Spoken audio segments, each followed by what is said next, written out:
Okay.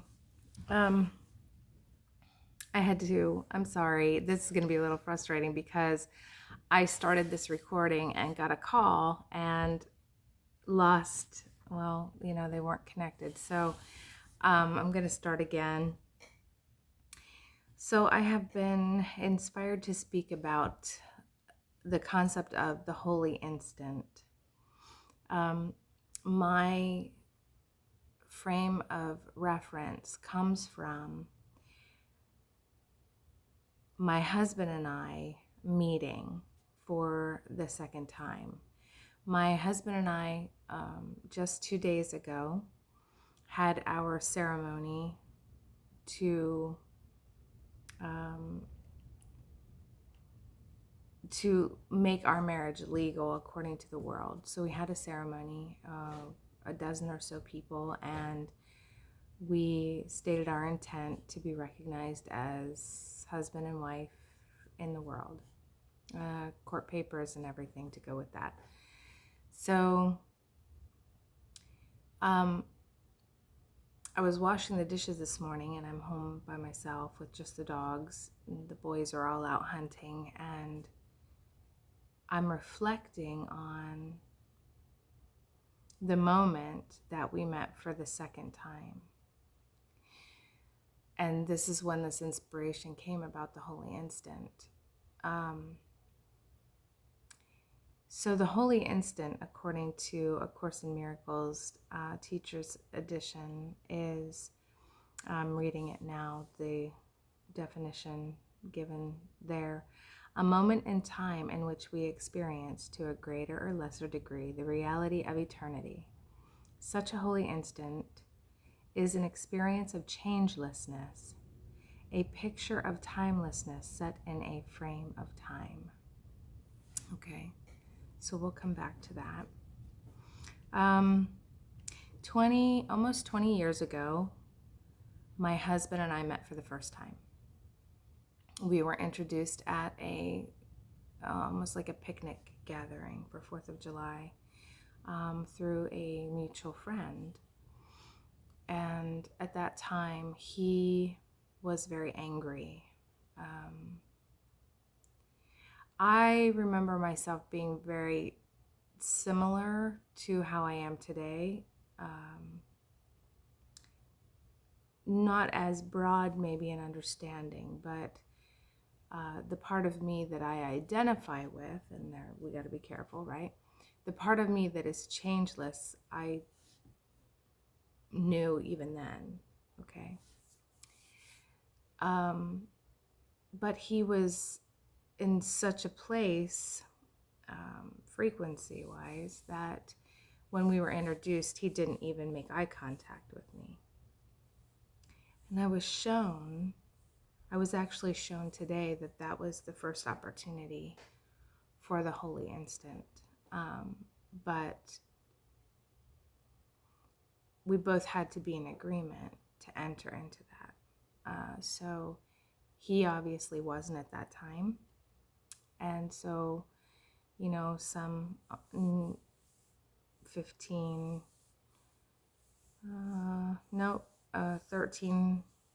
13 years later, we come into contact the second time when I'm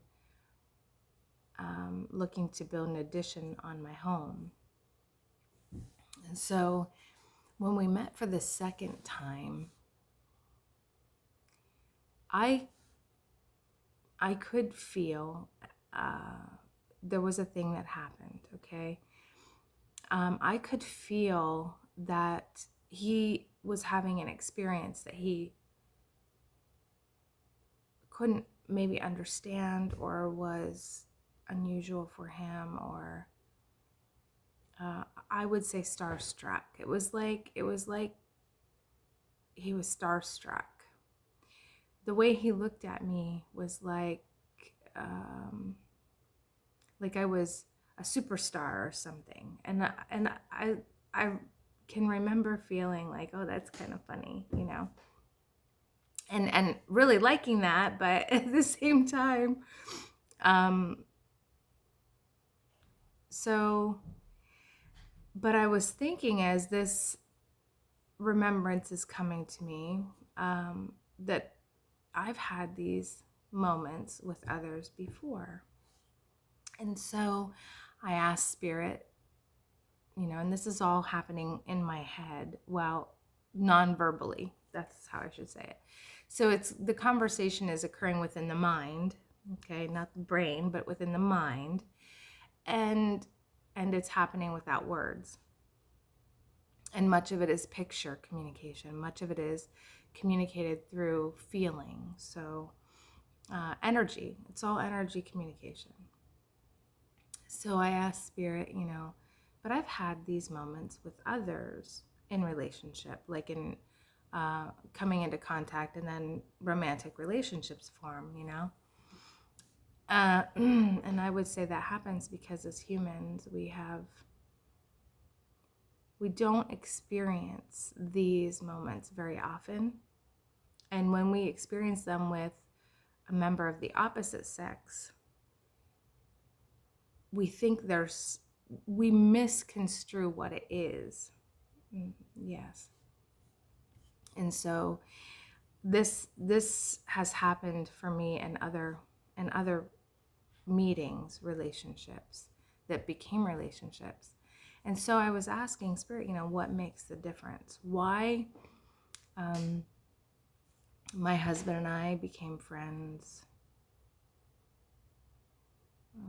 more than, I think, 2017, so 5 years ago, for the second time. When we met the second time, we became friends. And so our coming together took a number of years. And we became very good friends, and we were very good friends for years. And then all of a sudden,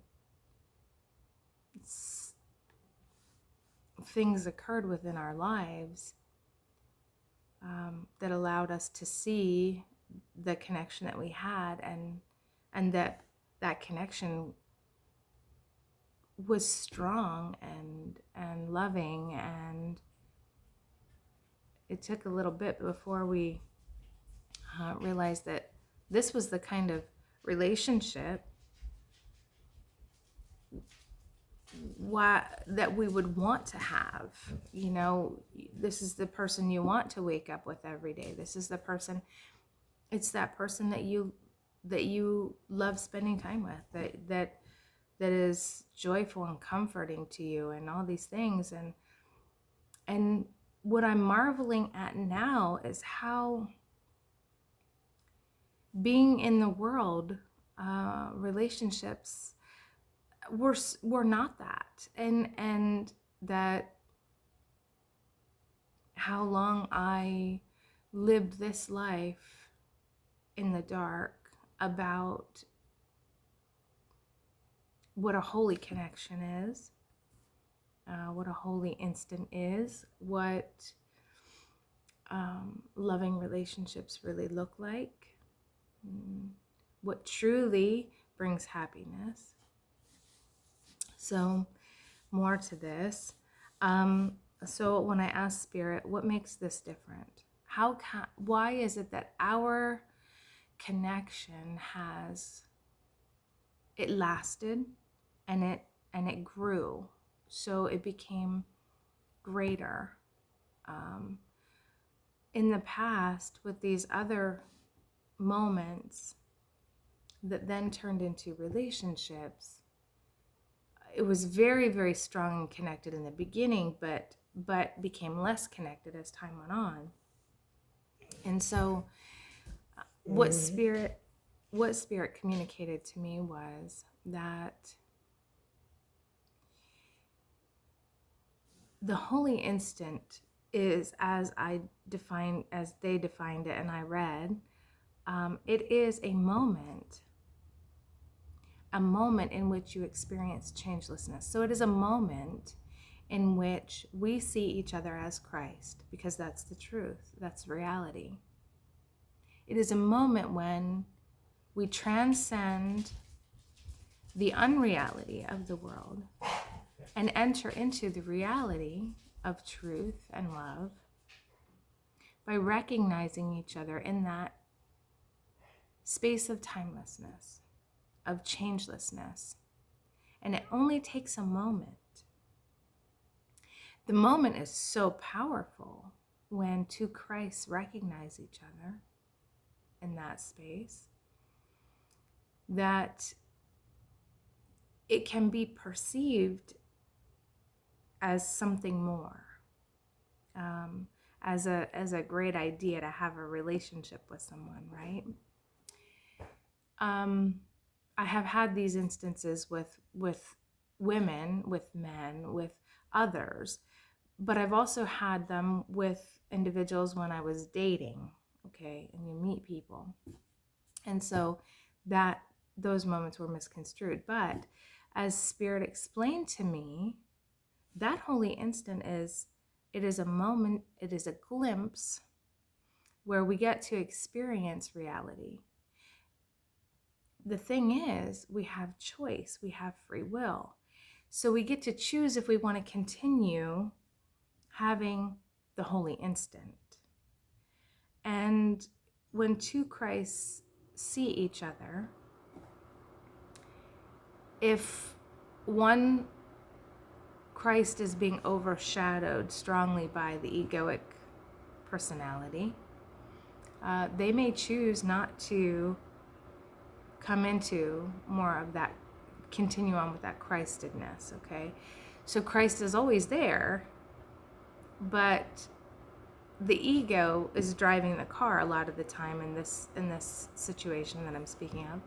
And so, you have this holy instant, but if one or the other is not willing to continue on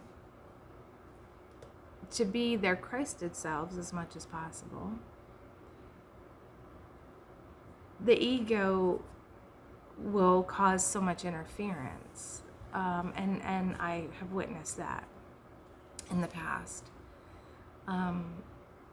With my husband, I sat down and I was given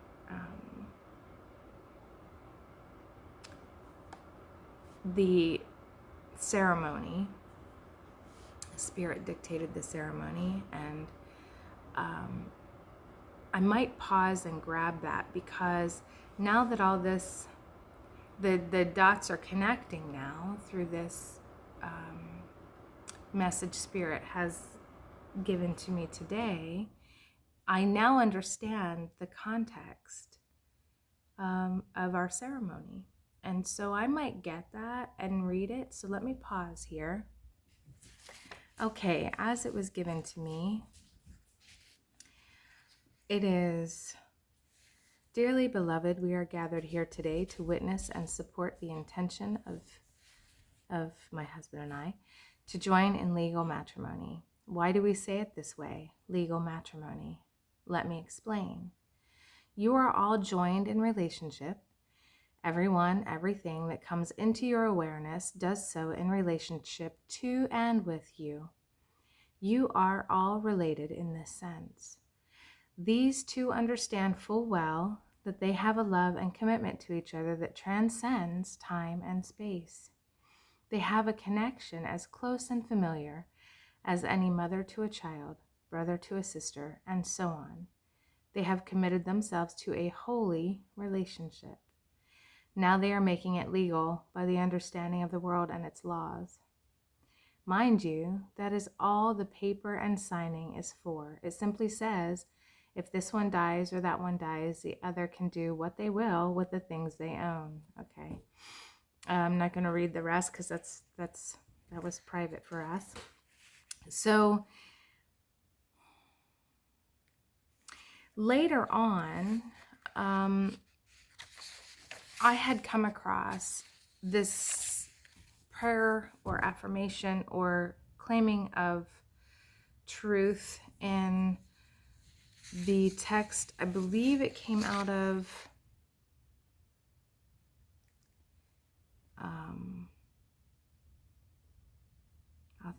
I'll think of it.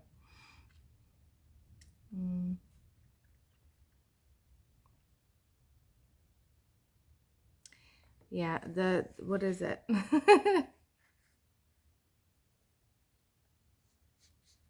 Mastery. Yes. It's the only part that's coming to me right now. The way of mastery. Okay. The way of mastery.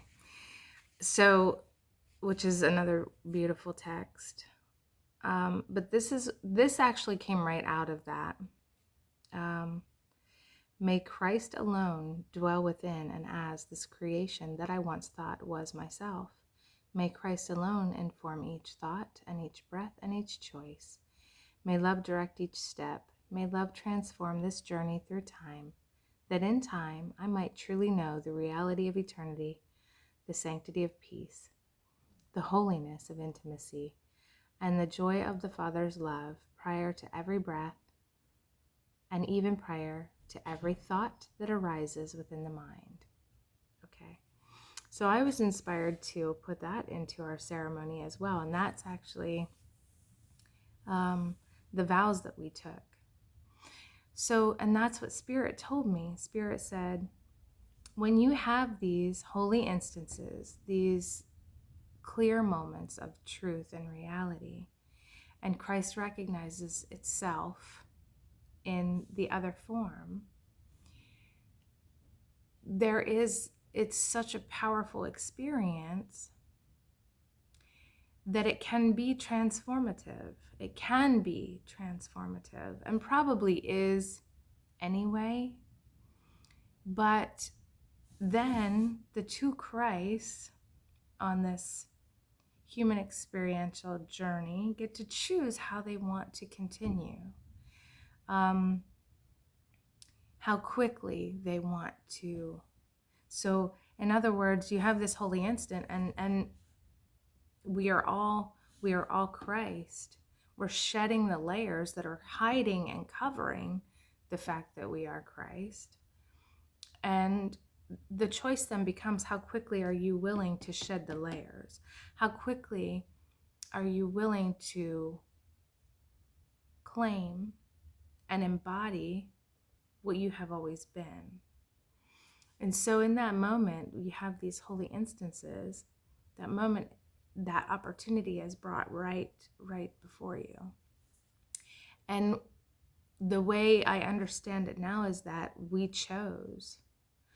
both chose in that holy instant, in that moment. We were both looking for the same thing, which wasn't really Christ in someone else, but Christ in ourselves. So on some level, we were seeking the same thing. And so that holy instant became a holy relationship. Now, when I say we were seeking the same thing, it wasn't necessarily a romantic relationship, but it was almost like a coming together with another, because Christ taught, where two or more are gathered, there I am in the midst of them. Okay, so it's almost like wanting to have someone close to you that reaffirms constantly that yes, you are that. Yes, you are that. So if I see that, if I see Christ in another and the other sees Christ in me, we continually, constantly, day after day after day in this world of time,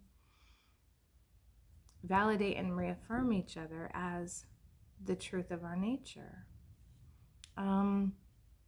And so many of the teachings in A Course in Miracles and in The Way of Mastery and in, I don't know what this other one's called, I'm reading now.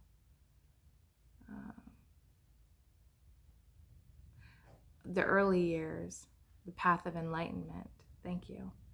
By, is it James Twyman? I think so. Which again is the same voice, I will tell you, is the same voice that is in A Course in Miracles. It is the same voice that is in The Way of Mastery. It is the same voice. So But in there it says you can only become the embodiment, the full embodiment of Christ. This is funny because we already are, but you can only actuate and live as that Christ itself when you can recognize it in everyone else. So I think what happened was the opportunity was given, and we recognized each other in our true form and our trueness, right? And we have maintained this loving connection for years and years and years until the circumstances of the world made it possible for us to come together in another way. Had this happened 20 years ago, I don't know, it would have been very different. My life certainly would have been very different, and I believe his would have been too. But it didn't serve us for it to happen then, obviously. So we still had some growing at least to do. So that is what I was inspired to share today. I'll share the last part of this. So after the part with the "May Christ alone dwell within," and as the creation that I once thought was myself, okay? The closing was, "Now, beloveds, understand if these things are done, no other commitments are necessary." If these things are done, no other commitments are necessary. So if we live each day, we breathe each breath, think each thought with the desire first to be the Christ that dwells within, that's what it means to seek first the kingdom. Then nothing else needs to happen, because that's all that matters. That's all that is. I hope this message finds you well, in peace and love. May you be blessed.